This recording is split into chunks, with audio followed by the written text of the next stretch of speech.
বেশ কিছুদিন ধরেই চায়নায় একটা রোগের কথা শোনা যাচ্ছে। এর সাথে চায়নার কিছু হাসপাতালের ভিডিও ভাইরাল হচ্ছে, যেখানে দেখা যাচ্ছে যে হাসপাতালগুলো মানুষ দিয়ে ভরা। কিছু কিছু হাসপাতালে তো মানুষকে ঠাঁই দেওয়ারও জায়গা হচ্ছে না।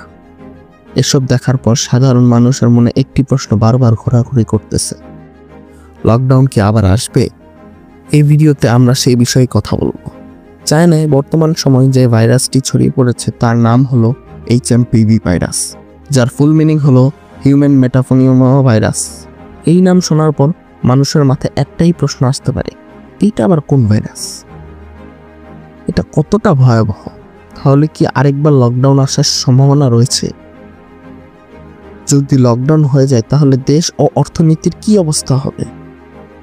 মানুষের মনে এইসব প্রশ্ন আসাটাই স্বাভাবিক, কারণ এর আগে যখন চায়না থেকে একটি ভাইরাস সারা পৃথিবীতে ছড়িয়ে গিয়েছিল, তা সম্পূর্ণ বিশ্বে কী প্রভাব ফেলেছে তা আমরা সবাই দেখেছি। তাই চায়না থেকে এই নতুন ভাইরাসের কথা শুনতে পারাটা একটা ভয়ের বিষয়। কিন্তু আসল কথা হলো, এই ভাইরাস কতটুকু ভয়াবহ শুনলে অবাক হবেন। এই ভিডিও দেখাকালীন সময়েও আপনি এই ভাইরাসটিতে আক্রান্ত হতে পারেন, কারণ আমরা সবাই মাঝে মধ্যে এই ভাইরাস দ্বারা আক্রান্ত হয়ে থাকি। এটি মূলত হাঁচি কাশির মতোই, কিন্তু সাধারণ হাঁচি কাশির থেকে এটার পার্থক্য হলো এটা ভাইরাসটা একটু শক্তিশালী, কিন্তু এই ভাইরাস থেকে কোনো ভয়ের সৃষ্টি করে না।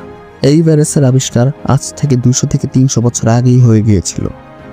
সে সময় এই ভাইরাসটি পাখিদের মধ্যে দেখা যেত, কিন্তু সময়ের সাথে সাথে এই ভাইরাসটি রূপ পরিবর্তন করে আজকে মানুষের মধ্যেও দেখা যাচ্ছে।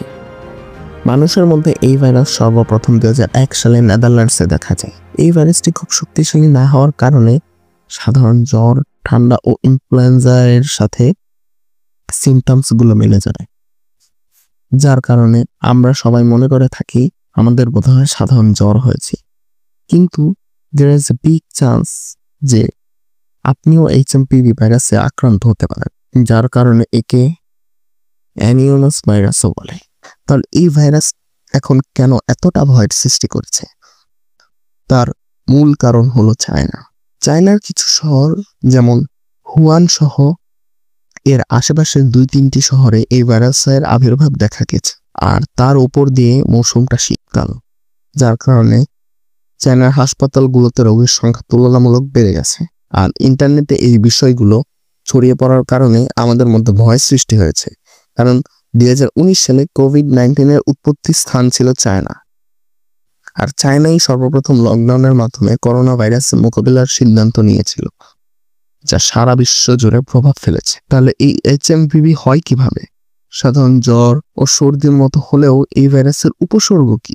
যদি কেউ HMPV দ্বারা আক্রান্ত হয়, তার শরীরের জ্বর, কাশি ও কিছুটা বুক ব্যথা হতে পারে, যা আক্রান্তের 3 দিন থেকে 4 দিন পরে বোঝা যায়।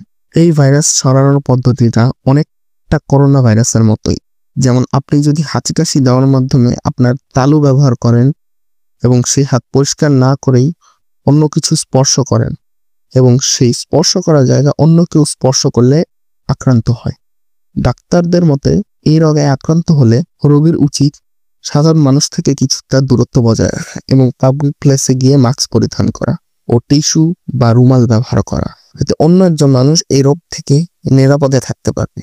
এইসব কিছুর পরেও একটা প্রশ্ন থেকে যায়, তাহলে আমরা যে অনলাইন বা নিউজ পোর্টালে দেখছি যে এ রোগে আক্রান্ত হয়ে মানুষ মারা গিয়েছে, তাহলে সেগুলো কি মিথ্যে?